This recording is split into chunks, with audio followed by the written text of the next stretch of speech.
ଅଚ୍ୟୁତାନନ୍ଦ ମହାପୁରୁଷଙ୍କ ଶିଷ୍ୟ ରାମଚନ୍ଦ୍ର ମଧ୍ୟ ପଚାରିଛନ୍ତି କଳିଯୁଗ ଶେଷ ବେଳେ କଣ କଣ ଘଟଣା ଗୁଡିକ ସବୁ ଘଟିବାକୁ ବାକି ଅଛି କୁହ।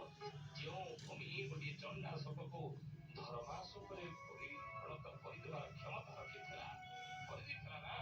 ଚଣ୍ଡାଶୋକ ଅଶୋକ ଧର୍ମାଶୋକରେ ପରିଣତ ହେଇଥିଲା କୋଉଠି? ଉତ୍କଳ ମାଟିରେ। ତେବେ ଉତ୍କଳ ମାଟି ଏତେ ଧର୍ମବନ୍ତ ମାଟି, ଏତେ ଧାର୍ମିକ ମାଟି, ଧାର୍ମିକ ପରିବେଶ ବା ଧାର୍ମୀୟ ବିଚାରଧାରା ଏଠାରେ ଏଠି ପ୍ରବାହିତ। ସେ ଧାର୍ମୀୟ ବିଚାରଧାରାର ସ୍ରୋତରେ ଗୋଟେ ଚଣ୍ଡାଶୋକ ଧର୍ମାଶୋକରେ ପରିଣତ ହେଇଗଲା। ଏ ମାଟି ପୁଣ୍ୟ ପବିତ୍ର ମାଟି। ମହାପୁରୁଷ କହିଲେ ୟାର ସଂସ୍କୃତି, ୟାର ପରମ୍ପରା, ୟାର ପ୍ରଥା ଆଜି ସାରା ବିଶ୍ୱରେ ବନ୍ଦିତ। ତେଣୁ ସେଇ ସଂସ୍କୃତି ପ୍ରଥା ପରମ୍ପରା ଯେଉଁ ଚଣ୍ଡାଶୋକକୁ ଧର୍ମାଶୋକ ପରିଣତ କରିଦେଇଥିଲା, ଆଉ ସେଇ ଉତ୍କଳ ମାଟିରେ ବିଦେଶୀ ମାନେ ଆସିକି ଦିନେ ରହିଥିବେ।